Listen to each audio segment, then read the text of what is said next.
The foreign ministers of the G7 major democracies called on all parties involved in the current conflict in the Middle East to avoid actions that could lead to an escalation. In fact, the G7 ministers have expressed strong concern about the recent events that could lead to a wider regional spread of the crisis, starting with Lebanon. This is what an official statement says, as tensions heightened in the Middle East, with the US actually moving warships to the region to defend Israel if Iran attacks, while several Western governments urgently told their citizens to leave Lebanon as Hezbollah launched a barrage of strikes targeting Israel. France warned of a highly volatile situation following last week's Israeli airstrike on a Beirut building that killed a Hezbollah commander, Fuad Shukr. And hours later, Hamas political leader Ismail Haniyeh was assassinated as per Gaza in Tehran in a killing that Iran blamed on Israel. Now, while India has put out travel advisories, as we have extensively covered, the United States, France, Canada and Britain all told their citizens to leave Lebanon, and neighboring Jordan also did so. Several airlines, meanwhile, have suspended or curtailed service to the region. But the White House maintains that their goal is de-escalation and deterrence, further adding that their goal is to defend Israel. It's the defense of Israel.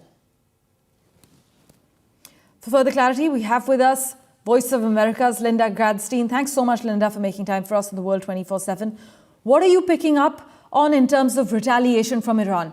Will there be a collective strike from all of the proxies of Iran in the Middle East? Anything you're picking up on at the moment? Well, first of all, there's a lot of tension and everybody is kind of expecting it any moment. The latest kind of rumors going around is that it's going to happen on Monday. I don't know what that's based on, but the sense is that it's going to be both Iran itself, which, does raise the level of the response significantly, and its proxies as well, meaning Hezbollah, the Houthis in Yemen, and maybe Iraq as well. And so, there's a lot of kind of threats and counter threats going on. Iran is threatening that it will respond. And Israeli Prime Minister Netanyahu a few minutes ago just said, well, if Iran responds, we'll hit back even harder. So there is a lot of tension, but the expectation is that it's likely to be both Iran itself and its proxies. But Jordan, one of Israel's key allies, has sent its foreign minister to Tehran.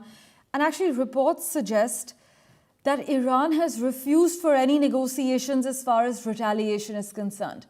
Has there been a response to this yet, Linda? Well, I think, Israel feels that the assassination of Ismail Haniyeh was, it sort of brought back some of Israeli deterrence, which has been really destroyed on October 7th when 3,000, Hamas gunmen just kind of came into Israel, took over some of these kibbutzim, these communities, killed 1,200 people. So there was a sense that Israelis were feeling very insecure. And I think have that assassination, even though they knew that there's likely to be an Iranian response, I think made Israelis feel that Israel still has intelligence capabilities, still has technological capabilities. I'm not sure what it does in terms of Israel's goal to get rid of Hamas as a military power, because Haniyeh will be replaced, but at the same time, Israel has repeatedly vowed that they will get to everyone who was involved in the October 7th attack. And at this point, the only one still alive, apparently, is Yahya Sinwar, the head of Hamas, who's somewhere in a tunnel, supposedly. So I think that, people are nervous, but they feel that Israel can, fight back against any Iranian strike. There's a sense that nobody wants a full-scale war, not Iran, not Israel, not Hezbollah, not Lebanon, not the United States.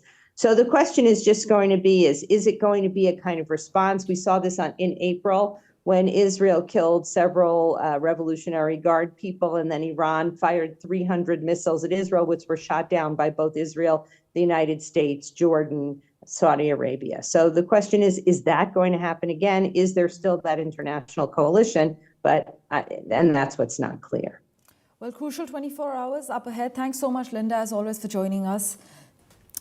Well, thank you so much for investing your time in watching this episode of The World 24/7. We'll keep tracking the latest for you.